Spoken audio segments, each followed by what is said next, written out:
All right, everybody ready? Yup. Here goes nothing. Oh, the pretzel. Son of a bitch. You should have just left it. Oh, the pretzel. The only thing we I mean, it have was kind of to perfect. Beer. is All this is staying in, by the way. That's fair. So many choices. Only no function beer well without. Now our listeners know this actually plays live.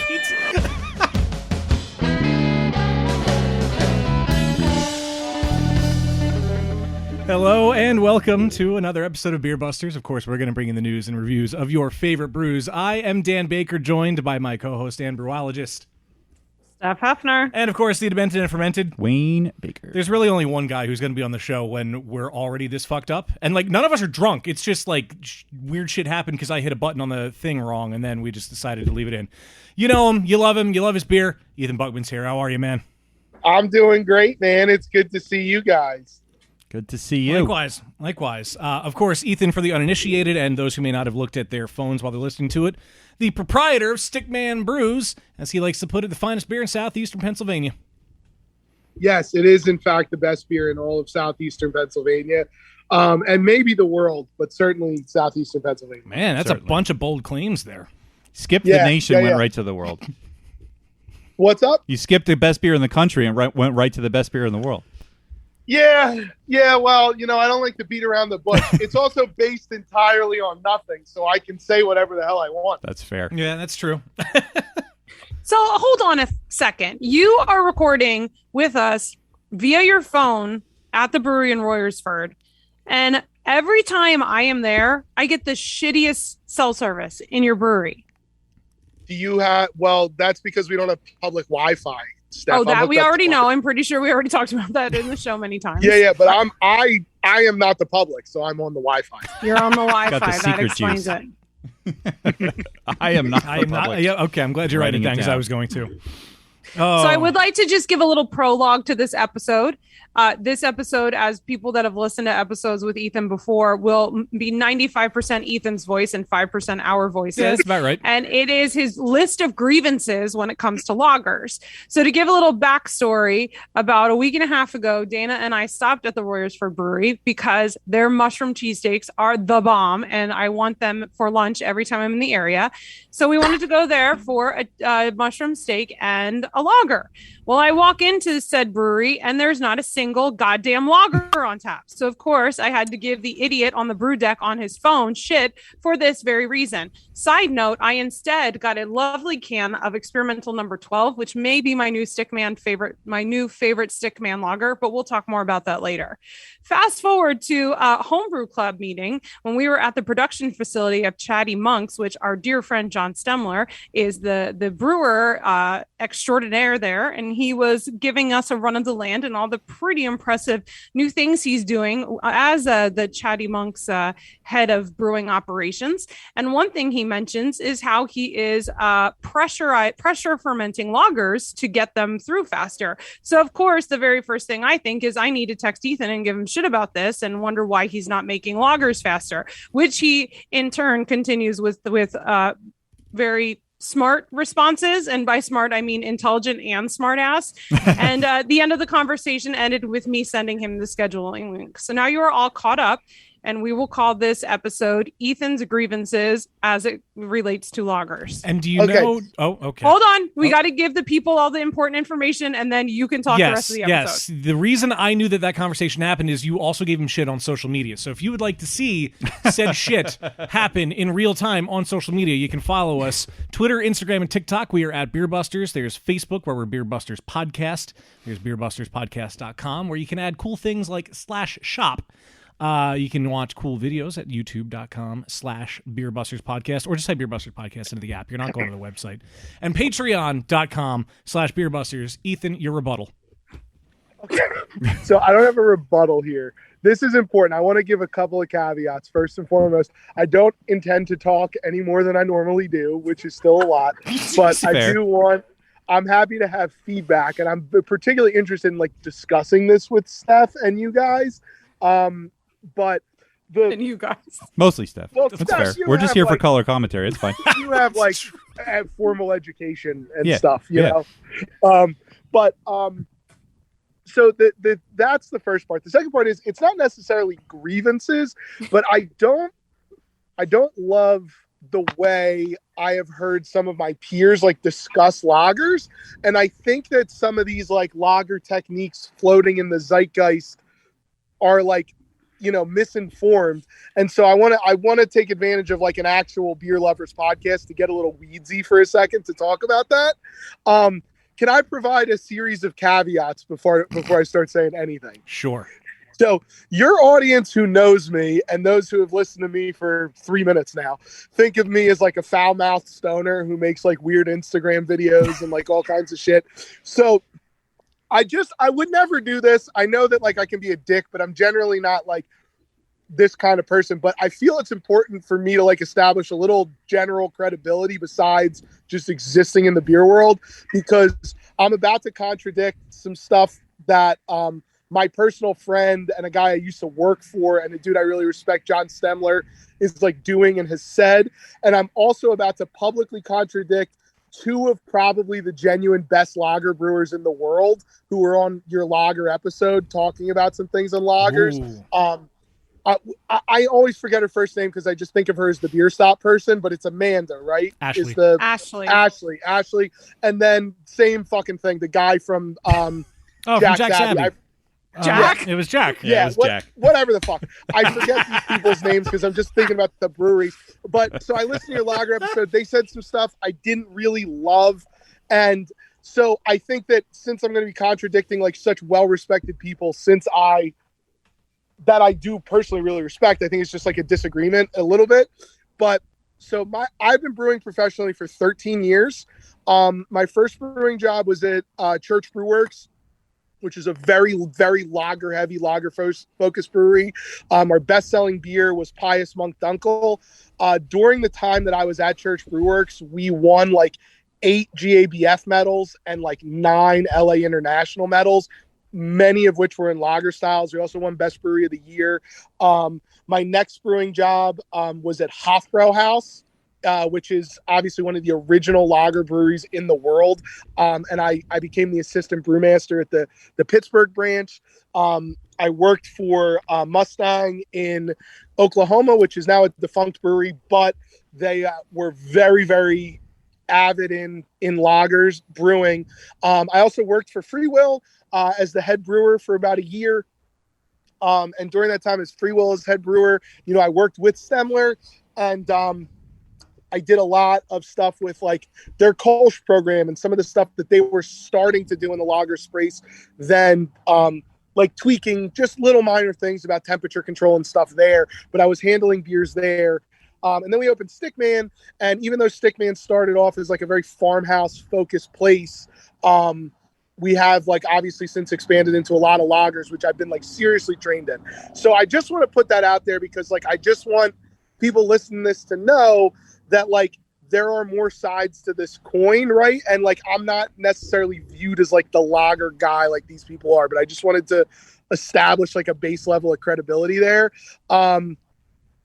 So that being said, it's also important to remember that I am not a fucking research scientist, so leave me alone on Twitter if I misstate some scientific term. Yeah. And number two, it is really important to remember that despite whatever books you may have read or how authoritative anybody who's trying to look impressive in the beer world is, there isn't actually very much reliable research at all on beer-specific topics. So no matter how much anybody, including myself, presents things as settled science, that is almost never accurate because fucking beer is not been researched like that because it's just not an important topic to be researched. So there's just like a lot of holes in the science. All right. So that's my caveats. Okay. Before you keep going, I have to point out something that just occurred to me. I love the fact that you have your own beer podcast, but you came on ours to clear the air.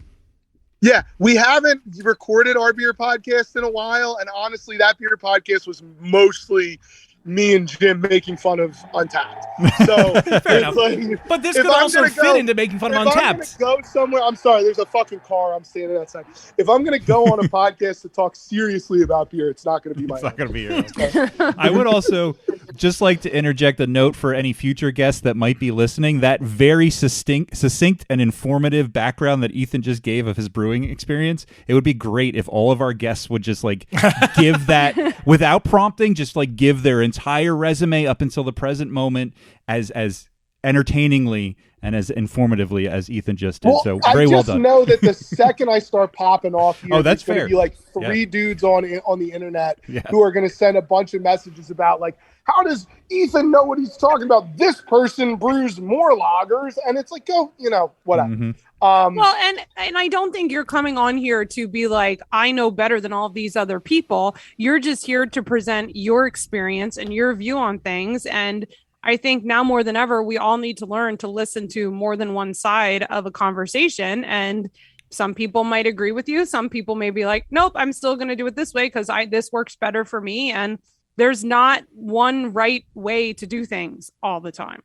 And if I may add another caveat that Ethan touched on when he mentioned that there are holes in the body of research as far as brewing science when it comes to beer. We are just talking about beer, so if anybody's going to get super salty, let's just remember at the end of the day, it's just beer, guys. Like, it's just beer. fine. It's just goddamn beer. Yeah. But all right. So this is the biggest thing that I just wanted to touch on to begin with, and this spreads into everything. It spreads into that whole lager episode, which I was surprised to have so many problems with, given the people who were talking, and it goes into a lot of the books that you read about lagers, and it goes into the stuff, with the pressure fermentation and things. But like the concept that lager beer is beer without any yeast character is complete and utter nonsense, according to me. Lager fermentation is the fermentation part of it, which therefore implies like yeast flavors and character, is the most important part of the brew process, right? I've said this on your podcast. I've said this on my podcast. I said this to people. Recipes barely fucking matter in brewing. Unless you're like a complete, you don't know what you're doing. Like when we're talking about like in the space of people who are trained brewers, it shouldn't be complicated. Hold on, I got like a fucking noise coming out of my. Oh, I see. Sorry, my canning line is like leaking while I'm doing this. But it's it's the recipe itself isn't that important. It's the technique, and most importantly, it is always the fermentation, right? And so this goes right into the science of it, like right away. But fermentation isn't just sugar in, alcohol and CO2 out. That's not even close to what is actually happening. What is actually happening is sugar goes in, an insane amount of esters and phenols and other precursor chemicals are produced. Those chemicals outside of the yeast interact in different ways on a molecular level to create alcohol and CO2. And the ones that are either too complex or just too different to participate in those chemical reactions remain as esters, right? But so just by the nature of that fermentation, it's like a crazy concept to imply that like there are no flavor producing chemicals coming off of lagers, or that somehow all the esters that don't participate in these chemical reactions disappear just because of whatever, And even when we talk about things like, oh, well, this yeast highlights the malt, this yeast highlights the hops, those are fermentation characters that you can make choices about, right?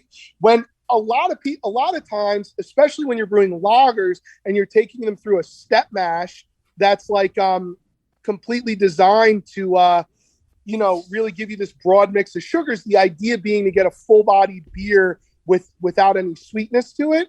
But like the yeast is participating in that fermentation, right? If I ferment in the body formation too, we use a yeast strain here called 833, White Labs 833 German Bock ale yeast, or not ale, German Bock lager yeast. And that 833, that yeast strain produces glycerin. I bought it because it produces some level of glycerin. So it gives a fuller body to the beer. That's a fermentation character. That's not a beer devoid of fermentation character. So when we're talking about all this stuff with lagering, when we're talking about letting the beer sit for 8 or 9 weeks on cold, devoid of any yeast on the cake, which is what I heard the Jack's Abbey guy talk about, is that they're dumping trube, and then letting it sit for 8 weeks. When I hear Stemler doing things like pressure fermentation, which, like, if you ask them why wouldn't he do that with like a Saison or something, he would say, oh, that's insane. It'll stress the yeast out in a weird way, and we won't get like the esters and the full flavor from it. You know, when I hear these things, I'm just kind of like, it's weird that all these people, everybody is talking so like fondly of lagers lately, but they're not really thinking critically about what they're tasting and what they're doing to make the lagers, you know, good. Okay, you're going to have to breathe now and then so we can counterpoint. So let's talk about yeast character with lagers for a moment. Yes. And think about, we often have to think about the audience when a lot of us are talking about beer. We're talking to a beer consumer, and yeast character to a beer consumer is what is very evident in, especially in the nose or on the palate when you're enjoying a beer. So when you think of yeast esters, like Belgian styles automatically come into, you said Saisons, like those are beers where the yeast character that you're getting, the esters, they're so obvious. And, you know, there's descriptors in your beer description that go along with that beer style. Now, when you drink a lager, though, and by lager, and lager is a gigantic term. It's like calling all sour beers sour. So, Right. and that's another very difficult thing that I mean, I assume we're mainly talking about clear, yellow, clean lagers. Yeah, I'm not talking nothing. I'm, for the purpose of this, like, I'm not talking about like a Keller beer or like a Franconian, whatever the hell, you know what I mean? I'm talking about like this generic, like the thing that pops into your head when you say the word lager. That's what I'm talking about, right? So but when you think about that kind of lager, yeast characteristics are not something that hit you in the face. You know, you smell that beer, and a lot of times you are getting those pale malts, or like a Pilsner, you're getting those noble hops. And when you taste it, we've been trained that that's clean. You know, we don't often, when we're teaching about these styles, yeast characters is not usually something that's part of the conversation. Although anyone that brews beer understands that, of course, yeast is the most impactful of the 4 main ingredients in beer, but it's not usually part of the conversation when you're talking about that kind of lager.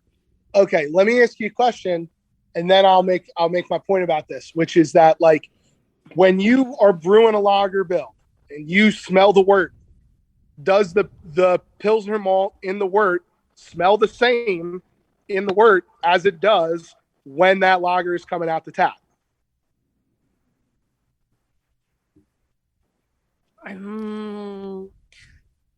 That's a very good point. I will say that there's a higher concentration, like it hasn't been drained, so there is. No, you mean when the wort comes off before it's fermented. If you're lautering and you have recirced and Vorloff properly, which maybe doesn't happen on a home brew, but happens on a a brew system, like a commercial brew system, there's not going to be any particulate or anything like that coming off of it. But so, like, that's the thing, is like, that is the fermentation character. The thing that you're referring to as the pure beer ingredient has been dramatically and drastically altered by the fermentation of the lager, and in a distinct and different way than that exact same ingredient or malt character coming off of a different kind of even neutral ale yeast. Because Pilsner malt smells different in a finished German Pilsner than it does if you use like a Chico yeast, like a USO5 in like our beer, like table beer, right? Like table beer, and those are both completely neutral yeasts that, under this conventional talk, and I understand your point about marketing to consumers, but the problem with that point is the only reason that consumers think of yeast character in this very narrow way is because that's the information we're presenting them. And like this, I don't think it's like a crazy concept to just be talking about like the way that lagers alter those things, right? And then that brings me to like the further point about like kind of understanding that process, which is that when you are then just like crashing your beer down, stepping it down, and then lagering for 8 weeks with an attempt to get rid of any like outside yeast character. Like 8 full weeks of lagering, that is wild. At Hofbrauhaus, if it went more than 5 weeks, we were in trouble. You know what I mean? That was like a thing they would be mad about because it flattens the character of the beer. And so I think that this concept of just like making the beer like as clean as humanly possible, and the way to do it is effectively just hammer it to death with this cold storage period, is this like very unnuanced American understanding of lager brewing that I think kind of misses the mark and like prevents people from really kind of thinking critically about what's going on with these beers. Okay. So think about the obsession of hazy IPAs that has happened over the last whatever years in the beer world. And any brewer that wanted to stay in business, they were researching the hell out of this style of beer and different hops and talking with different brewers about what process do you use? How do I make it look hazy? How do I do this? And there was a huge boom on the production side of the beer world where people could not learn enough and were trying to perfect that beer style because that's what people wanted. And that's why people were going to breweries. For a very, very long time in the history of craft beer, lagers have not been cool. And it's only very recent that people are going to breweries and saying, Ethan, why the fuck don't you have any lagers on? Yes, so, which is why we should talk about them correctly off the bat. I think it's going to take time. I mean, I think, first of all, craft brewers were not making lagers because they took a lot of tank space and a lot of time. They were not cool and they were not part of the conversation for a very long time. Yeah, every time we talk to brewers, that's what they wanted to drink, but it's not what they were brewing and not what people that were keeping the lights on were drinking. So I think that these are conversations that need to be had, but now brewers need to start having those conversations of, I want to make the best light lager, or I want to make the best amber lager that I can. And those sorts of conversations hopefully will start happening the way they did with IPAs.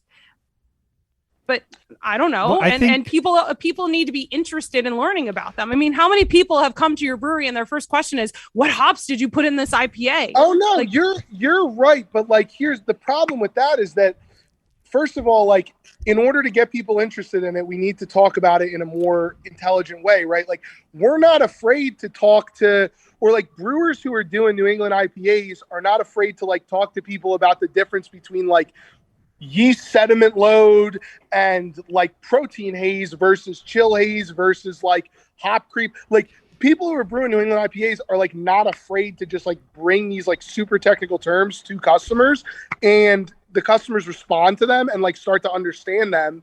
But and to Steph's the point, same thing should be true of lagers.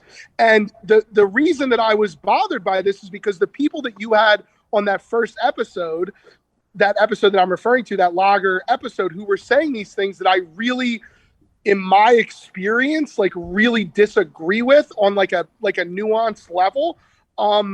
Those are people that are not new to lagers. Those are the two preeminent craft lager brewers in the United States of America. I think we need to clarify what the contention is, though. Is it the contention about communicating to consumers, or is the contention about how brewers are thinking about lagers? Because like to Steph's point earlier, the contention is about how brewers are thinking about lagers. So because what Steph is saying, like what you were saying about the hazy IPAs, all those characteristics that you were saying that brewers aren't afraid to bring to the general beer drinking public are things that are front and center in that style. Right, which is kind of to the point what Steph was talking. So it's one thing to not talk about yeast characters in a lager to an audience that's not as enfranchised in the beer making process, but it's another thing to say that it has no impact. So I think that's the nuance that we're sort of splitting hairs on. You're exactly right, Wayne. And we kind of got down a rabbit hole because we started talking about like the way you present it to consumers too, which is also important, but I'm talking about on a more fundamental level. And now the thing is, right, like ultimately, obviously the people from Bierstadt and the people from Jack's Abbey know what they're doing. Their beers are really, really good. But I will say that there are a lot of new breweries or new to the scene breweries, rather, focusing on lagers now that are, I believe, approaching him in a more nuanced way. And their beers are starting, I think, to surpass these like old kind of standards. I mean, Human Robot is my favorite example of that. But I think that Human Robot's beers are tasting better than Jack's Abbey's beers. And that's not a dig on Jack's Abbey as much as it's like a huge compliment to Human Robot. You know what I mean? But when I see the way they're discussing these beers on the internet, and I haven't had too many or any technical conversations with them about what they're doing, when I see a place like Notch and the way they're talking about lager brewing, I'm really heartened by it. But so I just wanted to like say these things explicitly, because we're going to start seeing stuff. And if the thing that's in the zeitgeist is that lagers have no yeast character, what that means is that anytime anybody brews a lager with like some distinctive yeast character to it, we're going to suffer the same penalty that we did for New England IPAs, which is that you basically got rewarded if your beer tasted more like everybody else's, you know? And that's what I don't want to see happen with this. Like, finally, I've been brewing commercially almost 13 years. And for almost 13 years, every year, every brewer I've known has said to me, next year, Pilsner's going to be the big style. Next year, Pilsner's going to be the big style. And this year, it finally is. And I just really don't want it to get the New England IPA treatment. You know what I mean? Worked very hard to make that happen. Yeah, Steph. I don't even think that's delusion. Like, I think Steph is a big part. No, of I know. Like, I mean, it's not. It's only half a joke. It's actually a little Yes. true. Yes, absolutely. They're good beers. Can you talk about this one, by the way? Experimental number 12, the Czech Pilsner. Yeah, so the Czech Pilsner is actually, I believe, Brendan's last beer before he left Stickman for good. So I actually have my iPad right next to me. I can pull up the brew sheet here. But it's, it is really, I believe, like a pretty down the middle recipe-wise Czech Pilsner. It is, it's, Saaz hops. Oh, I'm pulling it up now. What the heck?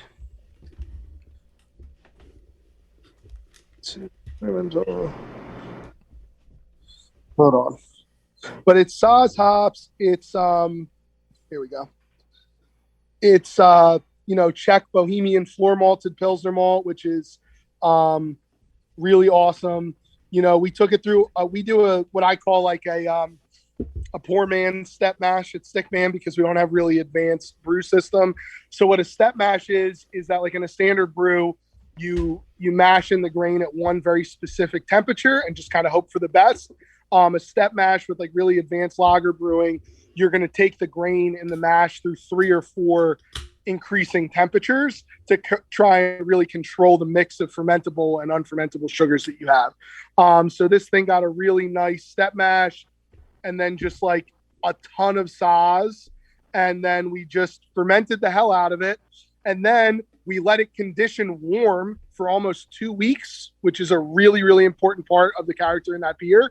And then we lagered it for an additional 4 weeks and then filtered it.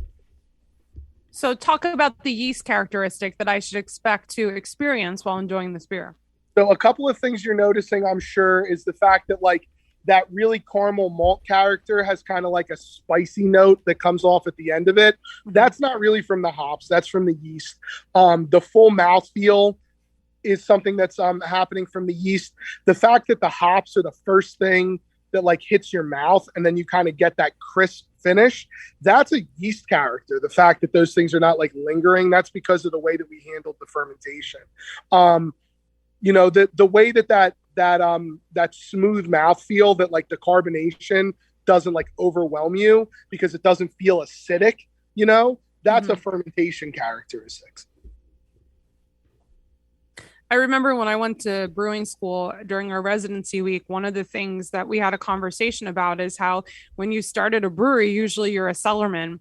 However, that's the most important part of the brewing process. They're like, being on the brew deck and making wort is the easy part. And they really emphasize to us the importance of, this is our beer. Everyone on the beer staff needs to have a hand in start to finish the entire beer. So can you maybe educate us a little bit and talk about what are some of the steps that go on in the cellar or the fermentation part of lagering, allow the yeast to present these characteristics? Sure. So what we do as soon as we knock that beer out, so knockout is just like the brewer colloquialism for like the end of the brew when you're sending it into the tank. The first thing that we're doing is we're making sure that we have like a very specific and precise amount of oxygen. So I put, like, for example, we have a flow meter that tracks liters per minute. And so I'm running 1 liter per minute for roughly 40 minutes of oxygen into the tank. So we have like an exact amount of oxygen that's in there. So the yeast is fermenting at a certain speed. Something that we should do, but we don't, is keep track of like the yeast cell count. Honestly, we eyeball it because lab equipment is expensive and it's just not something I've invested in. But we after it's pitched, starting on day 1, we start tracking the gravity and the pH. We already know what pH it started at from, the brew, and then we start tracking the gravity and pH. When the beer is about 1/3 of the way through where we expect it to ferment, typically that's around 6 to 7 Plato, or if you're a home brewer, that's like 1024 to 1028 specific gravity. We raise the temperature up 5 degrees. So we start fermenting at 55 degrees. We raise the temperature up to 60 degrees, and we let the fermentation finish at that point. Once fermentation is finished, we let the beer sit and off gas for a day once we believe fermentation is finished before we cap it. Once we cap it, we let the beer sit warm conditioning anywhere from 5 to 14 days sometimes. And that is like a subjective process. We're tasting the beer every single day to kind of like determine what characters are developing in the beer. Is it cleaning itself up? What flavors are shining through? And only once we think it's really kind of reached the peak in that part of the process, which is entirely a judgment call. It's based on the smell, like has the sulfur gone away entirely? Has has the mouthfeel kind of smoothed out instead of still having that coarseness of a new beer to it? Have the hops or the malt or whatever started to really express themselves in that like finished way? And only once that's done do we start dropping the temperature. But we don't just crash the beer immediately either. We don't just take it from 60 degrees to 52 or to 32 rather. We step it down 5 degrees a day for the duration of the time it takes to get it down to the 32 degrees. And so what that does is it starts, again, now this is the part where I don't really understand some of the science around the yeast, and don't, you can tell me if I'm wrong, Steph. If you have a Twitter account, don't message me about this. But it's partially, I think, to like help loosen the yeast hold on the inside the liquid. We want to encourage the yeast to start dropping out of suspension. So it allows the yeast to do that in a gradual way rather than shocking it, because we want to repitch the yeast, and also because we want the yeast to continue working during the step down period where it's starting to cool down. So every day we're doing that. We're also monitoring the character, making sure things are going the way they are. But that 5-day step, 5-6 day, whatever it is, step down period is really important, I think. And you do notice a lot more characterful beer from beers that are stepped down like that rather than just like crashed immediately. Once it's stepped down there, then we're holding it at temperature, cold temperature, for anywhere from 3 to 4 weeks, depending on what the beer is tasting like. And again, we're really guided by the flavor. On week 1, we're letting the beer sit totally undisturbed on that trub. So the value of the beer sitting on the lees and adding little notes of earthy flavor and little bits of character like that as sort of like an infusion process, I also think is really important to most lagers. So we're letting the beer sit on the trub for about a week. In week 2, we're dumping the trub every day or every other day, or until there's no trub left to jump. And then in week 3, we're just leaving it totally undisturbed. Week 3 is also the only time where we'd increase the pressure above like 4 or 5 PSI. I'm pretty convinced that high pressures help cause yeast to autolyze much quicker. Autolysis is the yeast like eating itself when it's super stressed. And because obviously I've just been saying that I want to be gentle on the yeast because I think it has like a lot of character to impart in the beer, I'm trying to avoid that high pressure situation, especially when the yeast is still on the lager. So only in week 3 are we taking the pressure up, and we're taking the pressure up to start encouraging the some level of carbonation to come in naturally. We don't have spunning devices, in part because they're really expensive and it takes a lot of skill to manage. And I've just had a lot of, staffing turnover. It's just been a tough thing to get going. But also because like I just said, I personally, and I worked at a brewery at Hofbrauhaus that did this. I personally don't believe that it's actually beneficial to the beer. So we don't do it. What if you're not reusing the yeast? Well, but even if you're not reusing the yeast, if the yeast is autolyzing, it's not giving a gentle character to the beer. It's giving a much more intense character that's building up much more quickly and sometimes not in a negative way. So like, even if you're not reusing the yeast, preventing that autolysis, I think is really important. I think you need to keep the yeast really healthy and happy the whole time through, whether or not it's going into another beer. But I would say, at least anecdotally, for me, yeast doesn't really ferment well, I don't think, until starting like generations 3 to like 7 are like the money generations for fermentation for me. So like, I know, for example, Stemler has this really strong belief that you should pitch a brand new pitch every time you brew a batch of beer. And when I worked for him at Freewill, I did that. And I told him a lot that I didn't think it was the best way to do it. And that maybe is just a philosophical disagreement, but I think that the yeast developing in the brewery atmosphere of like your brewery, like those generations 3 to 7 always produced for me a better fermentation and a better beer than the first 1 or 2 pitches. So I don't really think that that single pitch is beneficial. But even with that fresh pitch every time, I don't think that you're getting a better result by freaking the yeast out. Oh, we should have invited him too. I would have loved this. Yeah, we should have just had the two of them. Yeah. Well, it's an interesting conversation to have though, because I mean, you make kick-ass beers. I mean, all of these other people that are amazing in the industry that you've mentioned all make really kick-ass beers. I mean, at the end of the day, it comes down to if you're making really good beer and you're making the beer industry a better place and a more profitable place, like more power to you. But I do agree that, conversations like this, of course, do need to happen. And we can only learn by challenging each other. And I think that's in our work environments, in our home environments, and in anything, having conversations like this and learning from each other is so. I was going to say, what happened? I know. I got so excited, I pulled the cord out. Yeah. Well, I think you got to the end of your sentence right when it happened, so I think it's okay.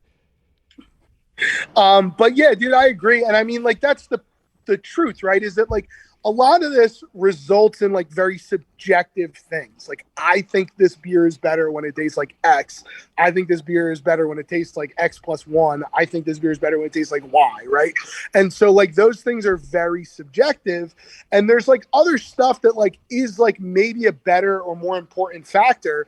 But I just think that like these like really fundamental base ways that we handle fermentation are like really important and should really be front and center in this discussion about lager, because you're not going to see a proliferation of good lagers and you're not going to see like broad consumer understanding if people don't know what they're doing. And if we don't talk about this stuff like the thing that it is, which is like a really difficult product to produce well, you know what I mean? Yeah. And there is a sort of like monolithic, I think, impression in the beer drinking public of what a lager is. Like we were talking about earlier, you're talking about the pale colored, very clean, like traditional American lager. And I think changing that does start with talking about like, no, it can be all these other things. I want to talk about Instapot lagers and this pressure thing as someone who's not nearly on the level of you and Steph as far as like brewing science, but enough that I was able to follow 95% of your diatribe.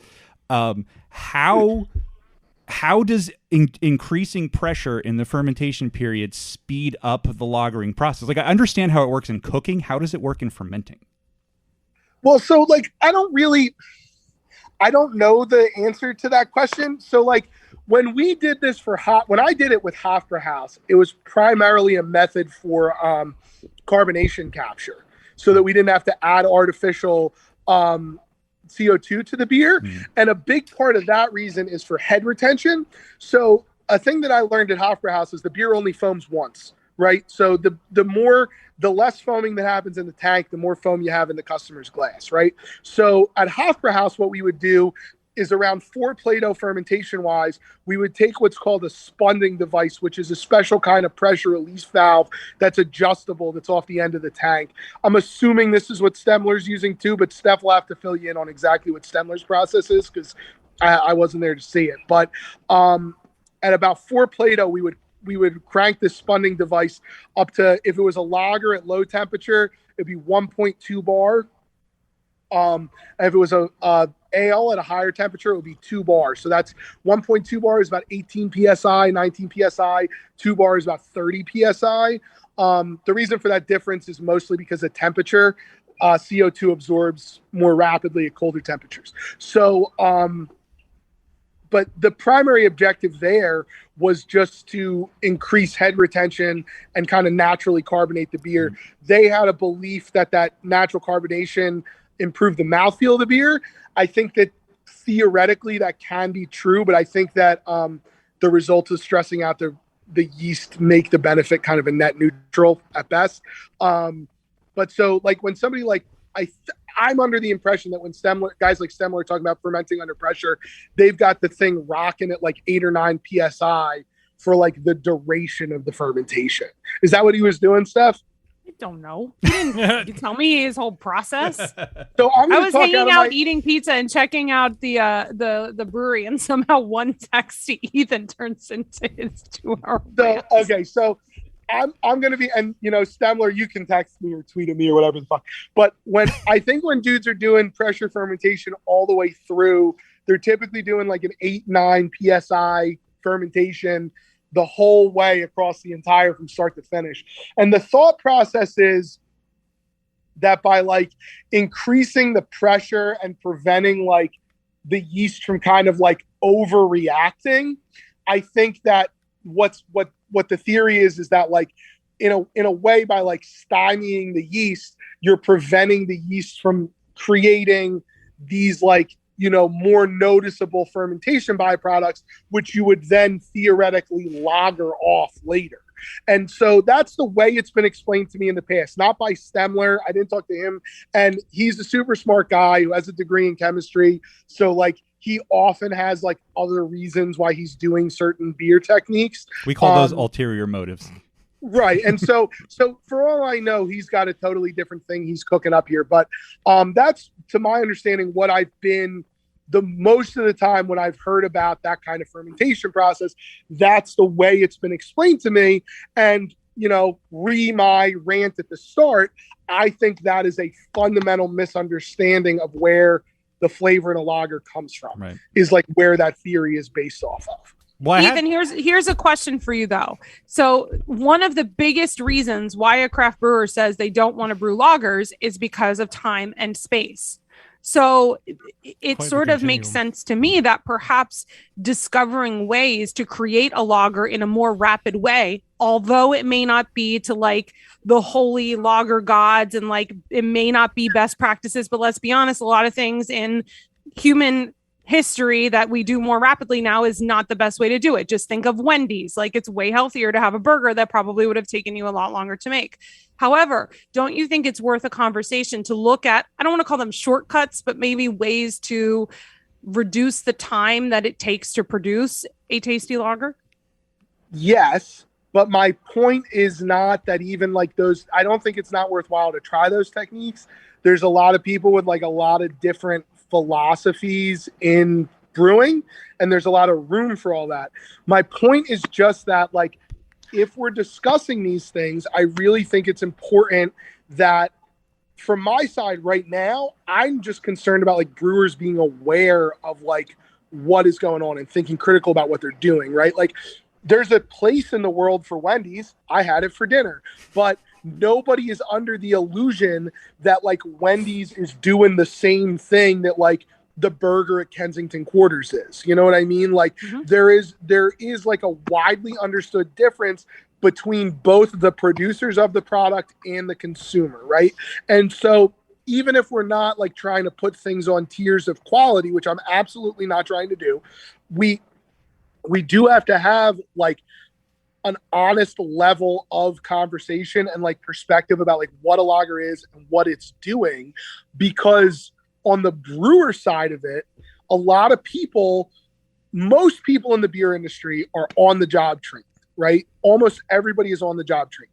So if we're not talking intelligently amongst ourselves about where flavors are coming from, why they're happening, and why we're making the changes that we are making, then what we're doing is producing a whole crop of brewers that works for us who has no fucking clue what they're doing. You know what I mean? And so there is, to me, an obligation amongst people, especially people who are like luminaries in the field, people who are like way more popular and well regarded for good reason than I am. There is an obligation to speak about these things in detail and like as intelligently as possible, because the people who are listening, look, your podcast is fucking awesome, right? But like my regulars who come in here every week and just ask for like, what? We're going to isolate that. Yeah. Your podcast is fucking awesome. But the people who come in to my brewery every week and just ask for like the most hopped thing or the thing with the fruity taste, you know, people who are talking about beer like that are not the people listening to your podcast, right? Like the people who are listening to your podcast are already informed beer consumers, or as commonly they're other brewers, right? So when you take somebody who is like the most highly regarded person in a certain style of beer, and they say something that kind of disregards like a whole avenue of nuance for the production of that beer, in my mind, it is a disservice to people who are learning how to produce those beers. That is a very good point. And it's an interesting, I didn't really think about that. Most brewers learn through, hobby or informal apprenticeship. So it's either, people who go to brewing school, it seems, in our experience from brewers we met are slightly in the minority. So, well, but I will tell you on the other side, I went to brewing school. I did an internship at a brewery. I have brewed at various breweries, not being paid to do so. And I just made the decision for my own life and my finances and my future that quitting my career and becoming a full-time brewer was not something that was probably in my best interest. Smartest decision you ever made. I should have listened to my grandmother and stayed in college. I mean, I don't regret for a second going to brewing school, but there was also, there were many people in my journey that looked down on me because I had the education, but I should have gotten the experience, and the experience is more important.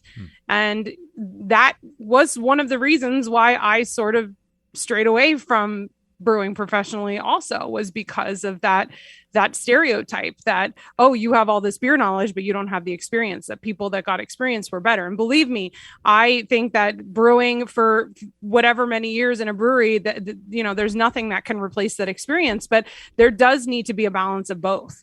There needs to be education. And I've talked about this bluntly on this show before. I don't necessarily believe that someone should, open a brewery without having brewed before or without some sort of knowledge. And, just equally, I wouldn't expect someone to open a restaurant if they've never worked in a restaurant before, or don't have I wouldn't hire a chef that doesn't have formal training on how to put ingredients together. I know there is the anomaly, and there are amazing people that are self-taught and just have a natural gift for sorts of things. But I do think nobody's self-taught.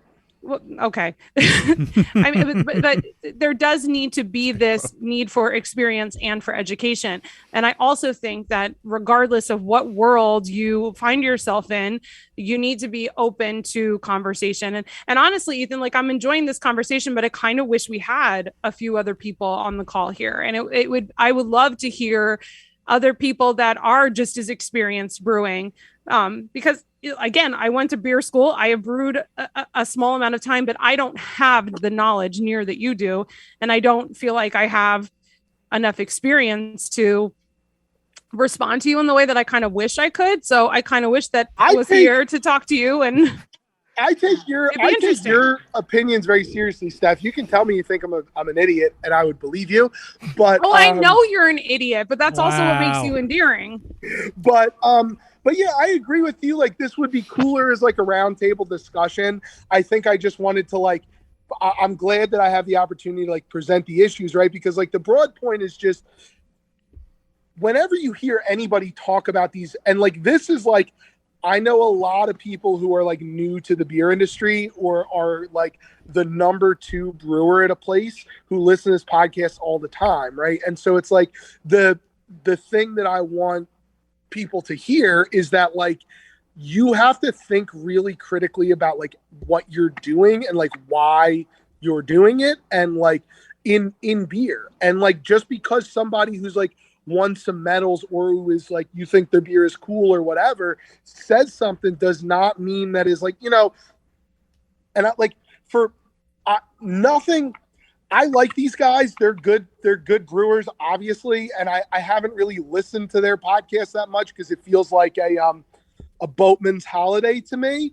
But I feel like, honestly, like the Bissell Brothers podcast is like, has done a lot for like a whole generation of brewers to like only look at brewing through like a very particular lens, you know?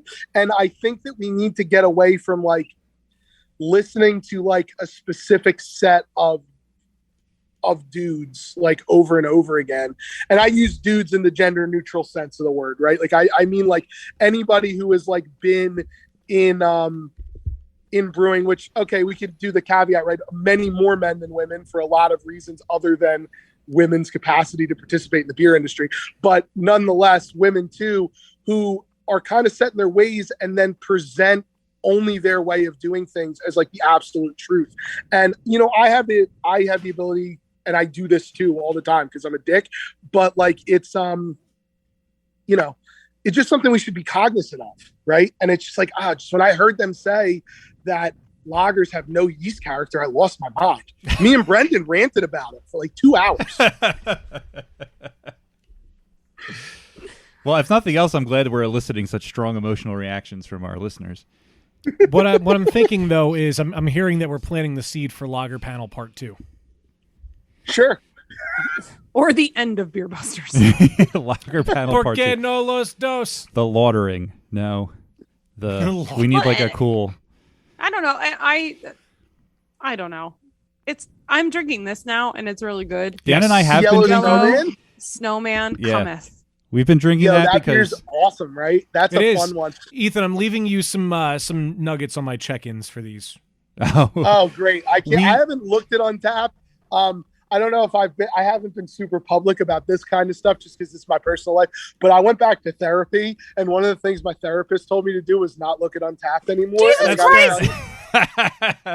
I've been giving you free therapy for the last 7 fucking years, I needed Ethan. to pay for it, Steph. I needed to pay for it. What do I tell you every fucking time I see you? Stay off of Untappd. Delete yeah, the I've been app. off Stop Untappd. reading the check-ins. I've been off Untappd and Facebook for months, and I got to tell you, it has been great for my mental health I bet. and Yeah, my personal relationships. I gave up Facebook a long time ago and slowly giving up Untappd as well. But yeah, this is an open statement to all brewers out there. Do not go on Untappd. Do not read the reviews. No, Period. And they're all meaningless too. They're all meaningless. I cannot tell you the amount of times we have gotten reviews. You don't need to take this off the record. I'm very public about this.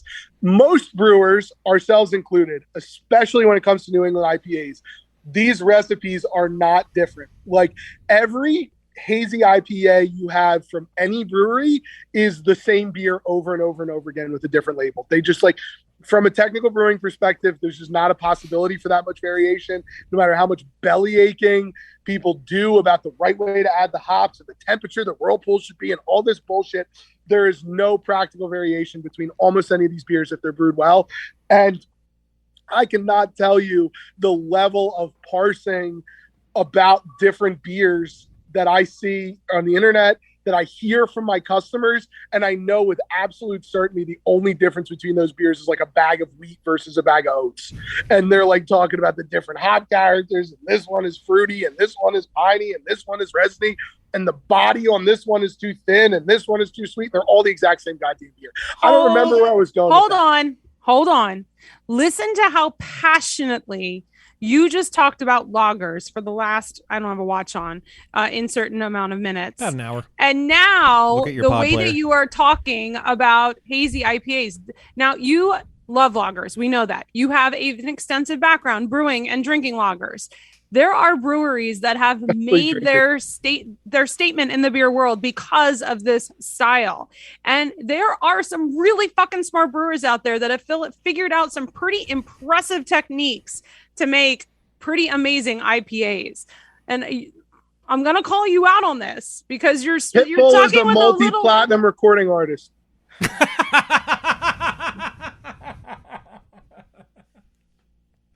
Just because you work really hard at something doesn't mean you actually get the result you want at the end. I know, believe me, I know. Milli Vanilli were ahead of their time. Just because you're making the most money doesn't mean that you're. Anyway, that's a whole nother tangent. I'm just saying, you are someone that is very passionate about this specific part of the brewing world, right? And so not everyone is going to give a shit the way that you do. No, and I know that to be true, but let me just like the same way that I just kind of dismissed like the nuance of like the New England IPA. I don't want that to be misinterpreted too hard. Like, so there's not a ton of variation between the German Pilsner either, right? If you're brewing a German Pilsner to style and you're brewing it well, the degree of variation between breweries A, B, C, and D of really well brewed to style German Pilsners is very small and subtle. That's my point. Is so like if you're brewing these hazy New England IPAs to the style that we've all become accustomed to, and you're brewing them to that style for the purposes of marketability, the distinctions between them are very small. So to see people discuss them in ways, because when brewers talk about lagers, what do they say about the lager? There's only one thing they say about the lager. That's crispy as fuck. Crispy, right? clean. That's the only thing they say about it. So like we love these lagers and we love trying new ones, but we're realistic about the fact that the level of nuance between the two style ones is not that big, right? And it's just like the New England IPA world got fucking blown out of proportion in a way because we were not being honest about the level of distinction between these beers. You know, it doesn't mean they're not good. It doesn't mean it doesn't take effort and technique to make them, but it means that like we are all pretending the emperor is wearing clothes when he's naked if we're acting like, you know, the three different Treehouse IPAs you tried that were all brewed with some combination of Citric, Simcoe, and Mosaic are dramatically different beers. They're not. This is a good transition to talk about other lagers that are not pale and yellow and effort. So first, I have a very specific question about this beer because I have brewed an Eisbach myself. Did you actually freeze? Oh, fuck yeah. Okay, go. I've never brewed one on a commercial level. I've only brewed a homebrew scale. I'm really curious about the Eisbach process on a commercial level. And is it legal to brew an Eisbach in Pennsylvania? Yeah, you can't freeze concentrate past a certain level. So that beer is actually only about 7%. Right. I think at the beginning, it's a session Eisbach. Right, exactly.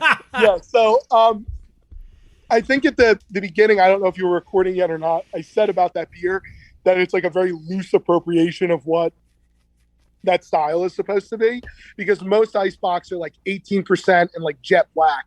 Yeah. But so basically what we did is we took like a Helles lager and we treated it the way that you would treat an Eisbach, because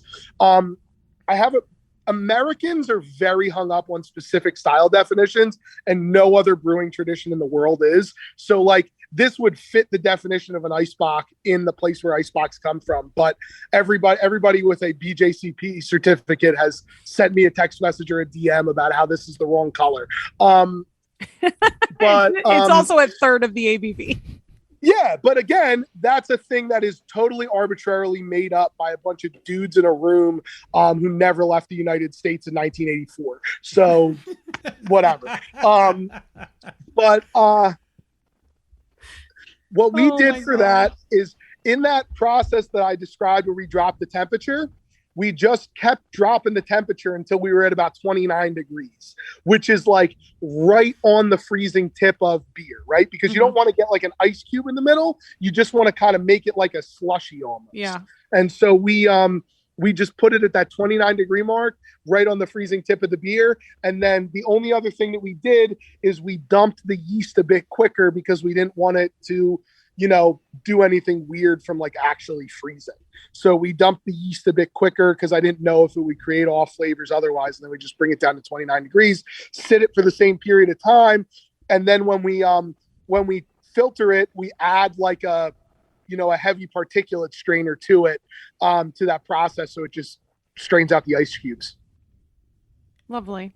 I enjoy it. And I like having the nuance, the feel of an ice box without, I mean, if this was a true 18% ice box, one can would have you right.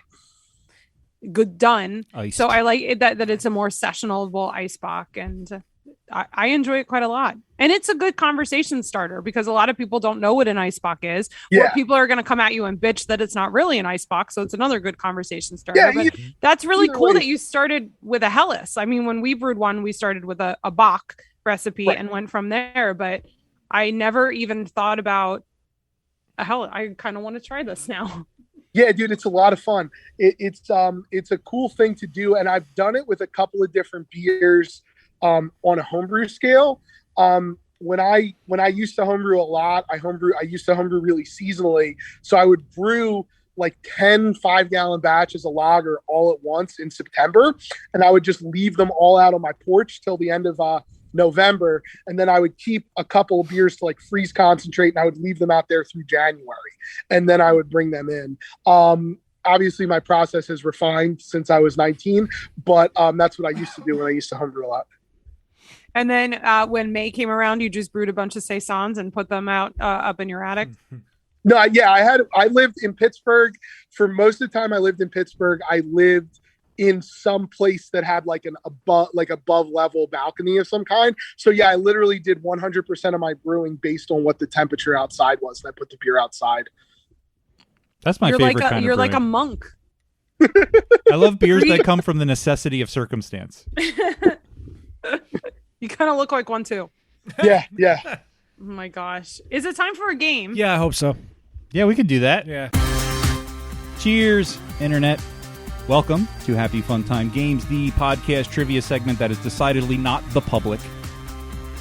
Today, we are joined by the one and only Ethan Buckman to challenge my co-hosts in a no-holds-barred contest for glory and nothing more in Happy Fun Time Game. And what game are we playing? We're playing Libation or Fabrication, everybody. Why? For several reasons. One, it's the easiest one to make, and I'm lazy. Two, because the last time I did this game, I actually came up with a list of really good ideas that I want to keep using. So I'm going to keep using them. You all know how this game works. I'm going to tell you the name of something. I don't know why I'm explaining it to you guys.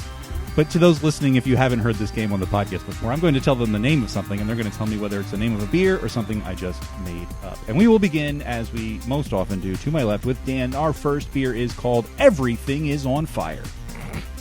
Is that real or fake? I'm going to say real, but also... Real, but real. Steph. I remember, the hell's the brewery in Bethlehem and Allentown? Shit. Bethlehem Brewworks? Bethlehem Brewworks in Allentown Brewworks. They had a Rausch beer called The Roof is on Fire. Oh, I do remember that, yes. That was really, really good beer. I'll say it's real.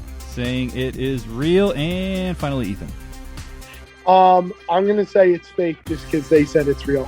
That is a good strategy, and it prevails this time because it damn. is, in fact, fake. Now, I have a little story to tell you. I've recently realized, although I think I've realized this before and then forgot, and I just realized it again, that I have a treasure trove of ideas for fake beer names literally sitting in front of me every podcast episode. My podcast notebook is full of random statements and non sequiturs and even a few ideas for beer names we've come up amongst our shenanigans on the podcast. And because I can always count on my co-hosts not remembering these details, I can start digging through these troves and pulling beer names out of them. This one, Everything Was on Fire, came from episode 233. Oh, God, so With- recent. Yeah, these are all recent. Betsy Lay and Allison Wisniewski from Lady Justice Brewing. And if memory serves, I think we did suggest that as a beer name to them. And as of recording, they have not yet produced it. So it is still fake.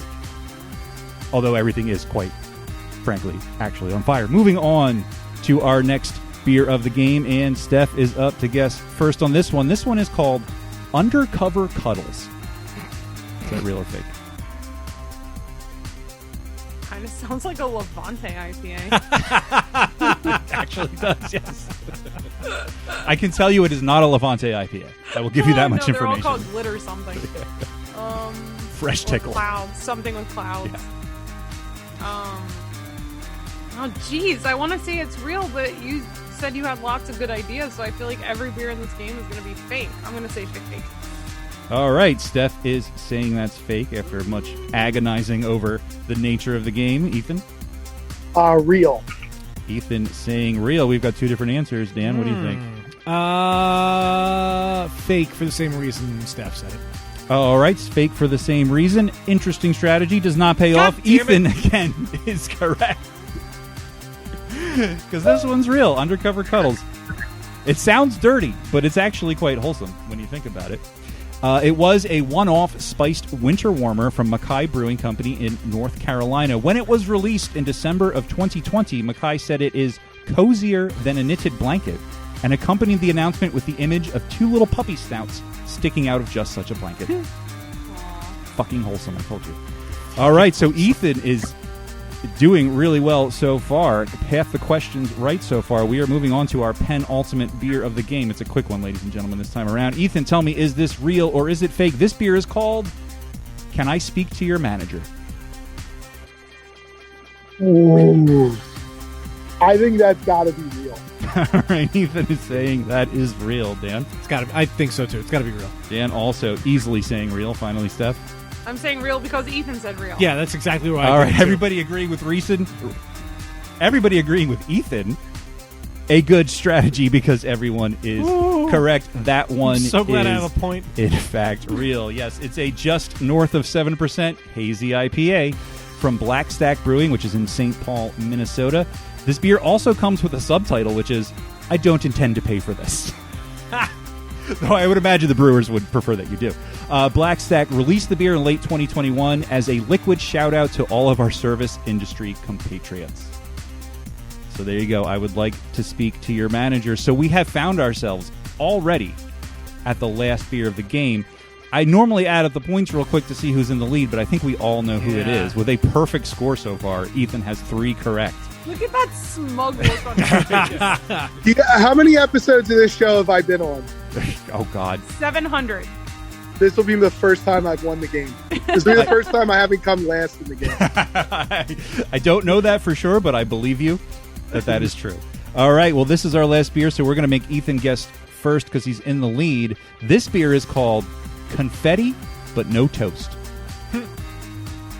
That is not real. That is not real, says Ethan. Dan? I think it is also not real. Also not real. See, you're throwing me off because when you guys give your answers, I write R or F, and none of you are saying fake, so I'm writing a letter that's not the thing you said. Fake. Fake. I also say fake. Everybody's Nothing saying changes. fake. Doesn't matter. Nothing changes. Nothing changes. That one was pretty obvious. It is fake. This nugget comes from episode 228, where we were supposed to have Jared Barnes from Collusion Tapworks on, but was unable to appear. I have no memory of the context of this statement, but I would prefer the toast, personally. And to be clear, we don't fault him for not being able to of join course. us. He's a Of business course. to run, and that comes first. Absolutely, always. So we're going to add up the scores real quick as if it's any mystery to anyone who has won in first place with a perfect score. 4 out of 4 That time. is Ethan. Behind with a 50% hit rate each are Dan and Steph with 2 correct answers. Thank you for playing the game with us today. This is the part of the podcast where we shout out to our most generous patrons on Patreon. We would like to thank you for keeping the lights on here at Beer Busters, beginning with Jen McDonald. This glass is amazing. PA Brew Review. Eric Dixon. Peanuts. Dana. I don't mean that, Dana. I love you. James Lamberg. Oh, whoops. Chris Mahoney. Oh, hey. Sean Sullivan. I might have to pee. Brian Mills. Oops, I just sharted. Jill Chivers. Put it in your mouth. Joe Mansell. If you like pina colada. Topher Simmons. And it's super legal. And, of course, Ben Mengel. Edit point. If you want to find out how you can get on this list and all the other cool behind-the-scenes perks that come along with being a patron, you can go to patreon.com/beerbusters to learn more. But now, let's pay our tab. Say, Yvonne, remember when I said I'd have to send away to NASA to calculate your bar tab? Oh, yeah. We all had a good laugh, Mo. The results came back today. You owe me $70 billion. Hey, listeners of Beer Busters, do you want a robot to help you brush your teeth? Well, I want to tell you about Quip. What's Quip? It's a robot that helps you brush your teeth. It's a modern oral care brand that designs beautifully simple electronic toothbrushes. Not only that, but they also deliver affordable brush heads every 3 months on a dentist recommended schedule, so you never forget to replace your toothbrush, like we all do. They've partnered with dentists to bring you straightforward oral care tips. They also have smart accessories like the press wall mount that attaches to any glossy surface. Toothpaste tubes provide a guide on how much to use, and the brush has a 2-minute timer to help make sure you won't shortchange yourself. If you want to find out more about Quip and get a free $10 refill, go to tryquip.com/beerbusters. That's right, a $10 refill at tryquip.com/beerbusters. This beer tastes like shit. Uh-oh. That's my Untapped review. I don't like it. Yeah, what's wrong with it? It's got too much going on. Yeah, dude, it's a carrot cake stout. This is what happens. This is what happens when we have 5 4-packs. And I say, hey, you guys still doing the case discount? And she says, yes. So I say, Dana, go pick another 4-pack. And this is the bullshit she picks up. A carrot cake imperial stout. I kind of want to try it, though. I'm not going to lie. Last year's batch was better, if I'm honest. There's a lot of fucking shit going on in this beer. Yeah, it's and last year's batch it was better. It was a little more refined. Carrots, brown sugar, cinnamon, nutmeg, and walnuts. Yeah, the thing is, like, that shouldn't feel like a lot because it's like a classic flavor combination. So, like, it just, it kind of got away from us this year. I think that, like, for people who are really into pastry stouts, it's still really, people like it, but it definitely hasn't transcended the style. Wow. And you know how much I hate pastry stouts, and anyone that's listened to this podcast before knows I do not like pastry stouts at all. So my opinion does not reflect the actual goodness of this beer. See, I want to try it because I was blown away by the Oreo cheesecake one because that was oh my god, the Oreo cheesecake beer is fucking insane, and I hate the fact that I love that beer so much, but it's so fucking good. I didn't like it. Yeah. Motherfuckers forget that I we didn't are the forget. Best brewery in southeastern Pennsylvania. When are you making the Oreo beer again? Please tell me when you're making the Oreo beer again. We got a cease and desist from Nabisco. Oh, it was a matter of time, we got to figure really. out.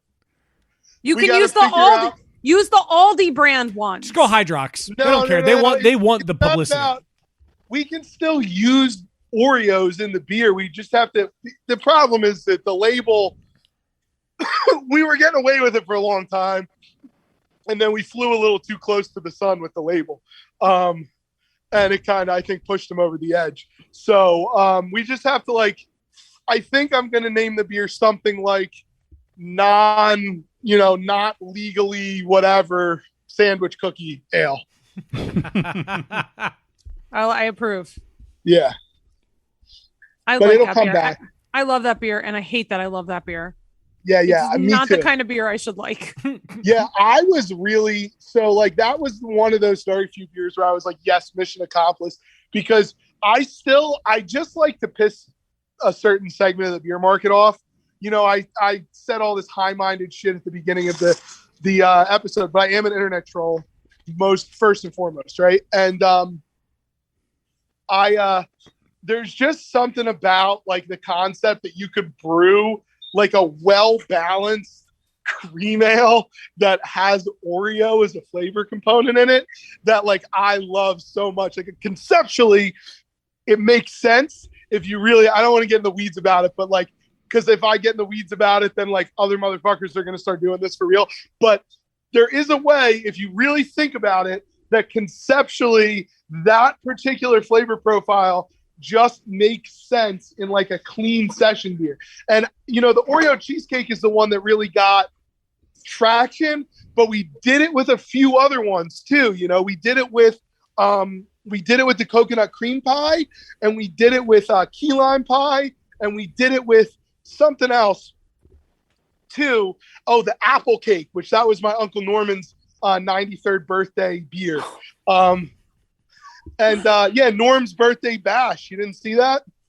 I didn't know that was actually Yeah. your Uncle Norm. That's Yeah, adorable. my Uncle Norman. He's fucking great. We Cheers do a to lot Norm. of fun stuff for him. He had no, you know what? That was his 90th birthday, not his 93rd. That was his 90th birthday. We brewed that beer. Yeah. That's lovely. But yeah, there's certain dessert profiles that if you really kind of break down what's going on there, and then you kind of think about what flavors you're doing, like it makes sense in a weird way, and it did make sense.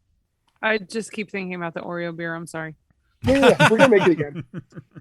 We're gonna make it again. It's ungodly annoying to make. I can imagine. I feel like you said that when we were talking about it whenever you were on when that was new. Yeah. I also never had the hoagie beer, which it's a sour double IPA or whatever, so I don't know that I would want it. But I love the can art with your dog on it. That's super cute. Hoagie is the man. He deserves many beers. But he can't drink them because dogs are not hops are bad for dogs. You can get him the Bush dog beer or whatever it is. I don't want to participate in that. But that beer is called a sour IPA. But that is like a very marketing version of what that is. What that beer actually is, if you want to break it down, is kind of like an English summer ale that we took the bittering addition out and then kettle soured it and then dry hopped it with super low alpha acid new growth German hops like Saphir and Kalista. So that's what that beer is. So like it does have like a cool hoppy character, but we're using the sour note in place of the bitterness as like an equivalent balancing agent. So we call it IPA for marketing, but that's not really what's going on with that beer. I may have liked that better than the stupid carrot beer shit. I really want to try that. I think I want to try it mostly because Steph doesn't like it. Fair. I like it. See, there we go. Thank you. Oh my god! I'm sorry to hear that. You still have to be gimmicky. You have to make this shit like. You gotta be fun. You gotta have fun. You know. I mean, it wouldn't be Stickman if you didn't make crazy, stupid shit like this. Yeah, every once in a while, you just get a little wacky. I don't think I'm doing I've already discontinued the sweet potato beer, and I think we're discontinuing the carrot cake stout, honestly, because of just like the process of putting these like root vegetables into the mash is just like, I'm getting old, man. I'm not the 24-year-old dude I was when we opened Stickman, and like I'm starting to have like back pains and shit. I can't be doing these like weird mashes anymore. That pain is real, man. Yeah. You are the youngest person on this call. You want to know something that happened to me the other day? This is the first time I had to really confront the fact that I am like the old guy in a lot of rooms now. I was in my favorite store in the world, the Curaleaf in King of Prussia. And the Curaleaf in King of Prussia is really good because I can stop. It's a halfway drive between the brewery and my house. So like I place the order there and I can pick it up on my way home.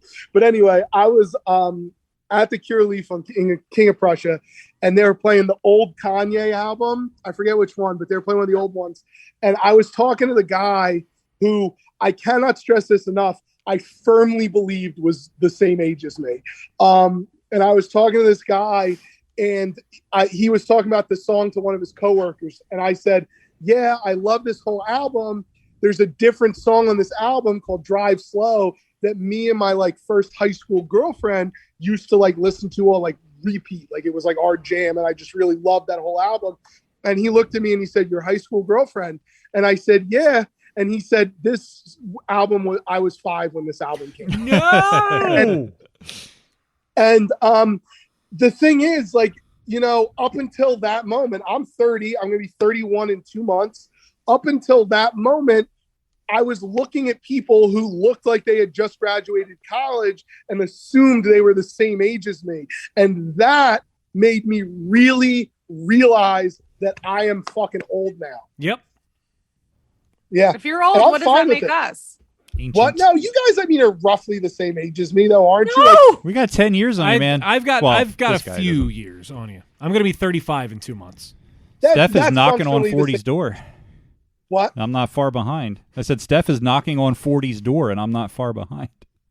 I think you hit a certain age and it's all functionally the same, you know? I agree. But I don't like have like a quarter life crisis, you know? I don't like have a problem with the fact that I'm 30 like a lot of people do. But that was the first time that like I kind of got checked and I realized, oh, like there's a lot of motherfuckers walking around that like are not 30. Like there are a lot of people that are younger.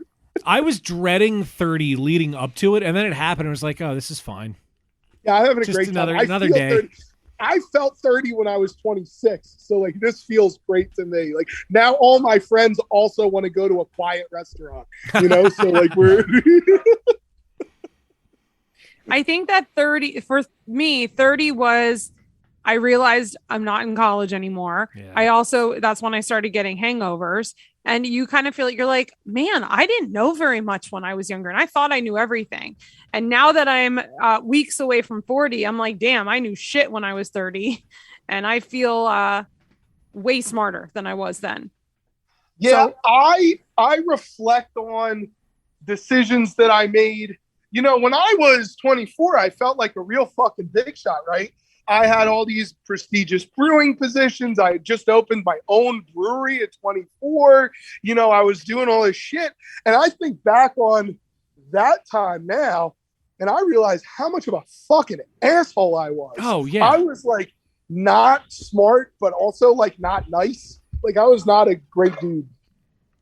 Yeah, when I was 24, I was working for a major market morning show, and I thought I was king of the fucking world. And I was really just an asshole. Yeah. Walking around like my shit don't stink, and I was a piece of shit. I was a huge dick.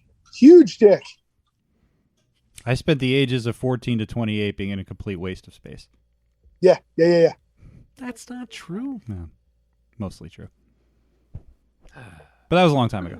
But I think as you get older, you realize that you're way wiser than you were, but you also acknowledge that there's way more that you don't know. Yeah. Mm-hmm. And I think that's what is most important. And you also start to realize what matters.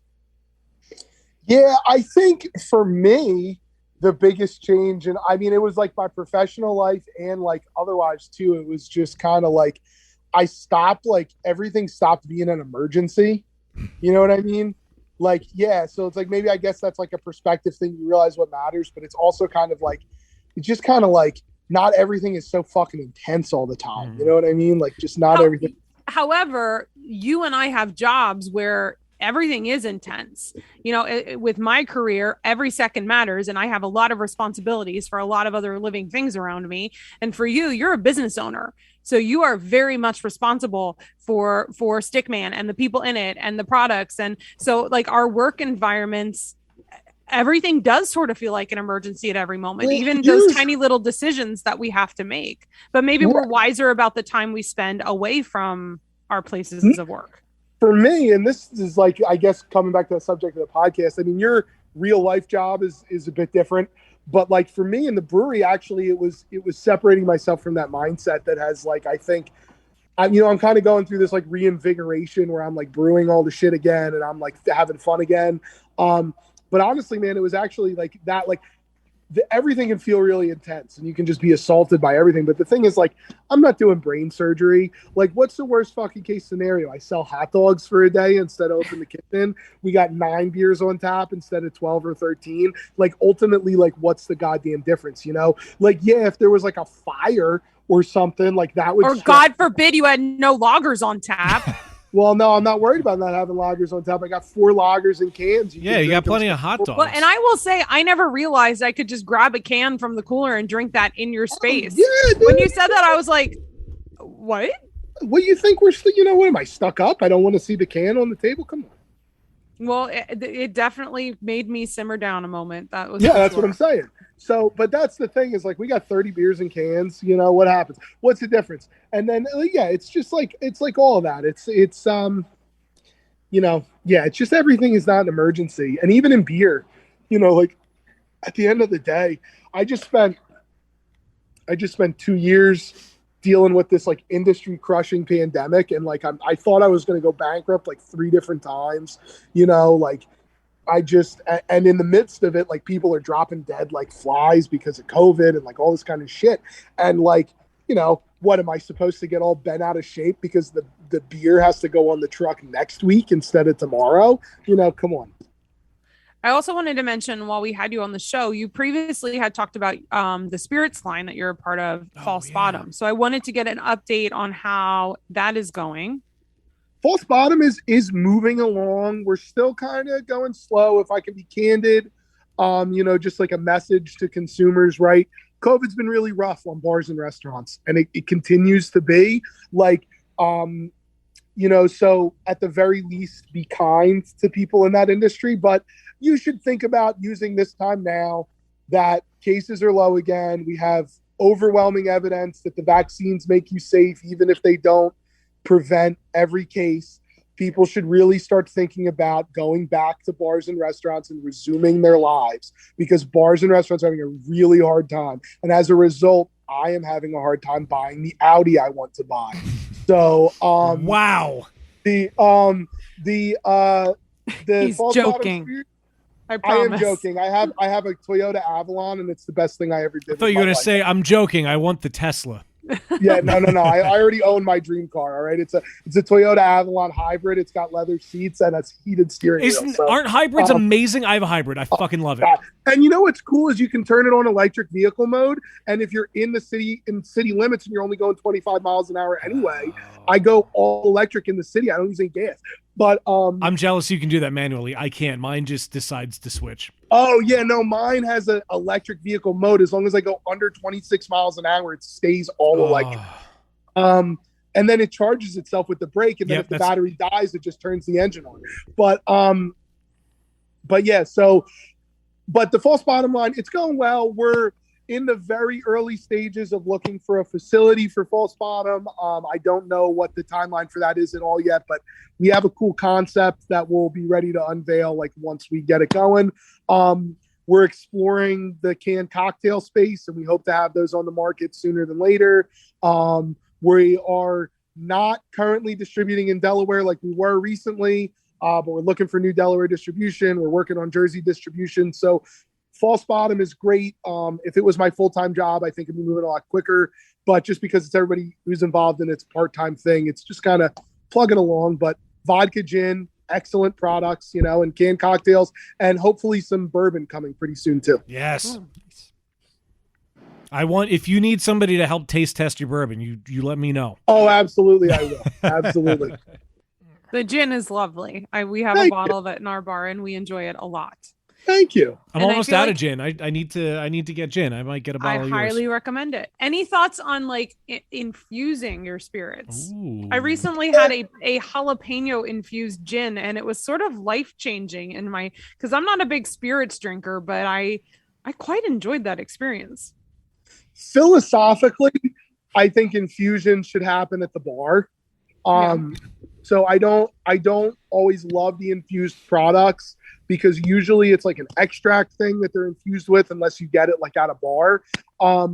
That being said, that's, I think, something that we're going to do once we are a bigger company. Like if we find we're working with some guys to make us some really great large batch stuff right now, but because we don't have our own spirits facility, we're not able to do like more small batchy things just yet. But once we do, we're going to do a lot of fun stuff. I'm looking more into like, so I'll give away a little bit of the concept a little bit, but I've been really inspired by, and this is not me fucking around, this is my real business goal with this, is I've been inspired by a lot of the other people of similar cultural heritage as me, really exploring like Ashkenazi Jewish like food culture in the Philly area. And I really want to explore that with beverage a little bit. And that really takes place in the spirits world. Those are like the drinks that were kind of like traditional at the time. So I'm hoping to use like whatever small batch facility we get in to explore specifically Slivovitz, which is like the Jewish Eastern European drink. It's a plum brandy, but a bunch of different kind of fruit brandies that were like popular during that time. I want to explore like herbal liqueurs with like those kind of flavors. So like that's what we're working on. So like definitely infuse things and things going forward in that direction, but maybe not necessarily gin. That sounds lovely. Yeah, it's gonna be cool, man. Lots of pickles too, you know. I love pickles. I have a question I want to ask you, but it would definitely be a last call question. It's not an appropriate in episode. Oh, well, ask me. Well, let's. we No, gotta I will do wait. last. We have to do it in last call then, Yeah. which kind of goes into the housekeeping, because if you want to find out about things like last call, that's one of the things you can do on the internet. That is Patreon. That is a Patreon exclusive. Go to patreon.com. It's one of the many things you can do on the internet. Yes. Patreon.com/beerbusters. As little as $1 a month gets you access to things like last calls and behind the scenes feed and plenty of other bonus audio and such. But the free stuff, Twitter, Instagram, and TikTok, we are at Beerbusters. Facebook, we are Beerbusters Podcast. There's beerbusterspodcast.com. Don't forget to add /shop. You can get some cool merch that Wayne designed. It's all stunningly gorgeous. Oh, wow. Thank you. And there's YouTube. I got a Ramsey adjective. Stunning. Ramsey. Ooh, Yeah, man. stunning. Well, now I just have to yell at you and call you all sorts of crazy names. Okay, that's fine. I'm not going to do that. I'm not as creatively insulting as he is. Fair. YouTube, Beerbusters Podcast. On the internet. On the web. Yes, that is true. Ethan, if people want to learn about Stickman, where should they go? What's the skinny on that? Stickmanbrews.com, at Stickman Brews on all social media. All of them. That's where we are. Also, falsebottomspirits.com, at falsebottomspirits, all social media. Get at me about stuff. Just not anything to do with like me being inaccurate about science. I already know that. Right. Well, I mean, you did already say for people to not tweet at you for that.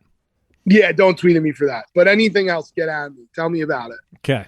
Somebody accused me of being a secret Nazi because of one of my beer labels once. That was fun. I enjoyed that on Twitter. Jesus. Me, a secret Nazi. Yeah, right. Think about the irony of, Yeah. you know, you just like on top of everything else, like just all things aside, like I'm in the United States for a very specific reason, right? So it just is a weird, weird to call me a secret Nazi. Yeah. Well, But plus in the past couple of years, Nazis haven't been so secret, unfortunately. And Right, they're right. really itching to get punched in the goddamn jaw. yeah. And I don't want to punch you in the jaw, which is how I know you're not a Nazi. Yeah, see, there you go. You heard it here first. Can we stop talking about Nazis and end the fucking podcast? Yes, we probably should. All that to say, Ethan, thank you, as always, for joining us, man. Absolutely. Happy to be here. Well, I think, unfortunately, this Or does... actually, I feel like you should say thank you guys for letting me be on your podcast. Right, exactly. Yeah. Thank you so much for letting me co-opt your podcast just because I felt like it. That's what we're here Like, for. if I'm honest, it's unbelievable that you would let me do this, but I really appreciate it. I don't think we would do it for anyone else, to be completely honest. Thank you. I really appreciate it. Well, I think, unfortunately, this does bring us to the end of another episode of Beer Busters. And, of course, you know Stickman Brews. I didn't realize it had been 7 years since we met you until Steph said it. That just is strange. But, That's hey. pretty cool, right? Yeah, it is. It is. I'm glad you've been able to be such a great friend and a friend of the show. And thank you for everything along the way. Thank you for being a You friend. too. Thank you. Well, also, thank you to listening for this. And if you could, give us a rating and review on your podcast app of choice, but do that for all of the podcasts that you listen to, because it helps everybody. Well, I'm Dan Baker. I'm joined by my co-host, Dan Brewologist. I don't want to participate in that. And the Demented and Fermented. I'm here. Wayne Baker. Squids. Come for the cheesesteaks. Stay for the locker. Only on certain days. If you don't mind waiting a while.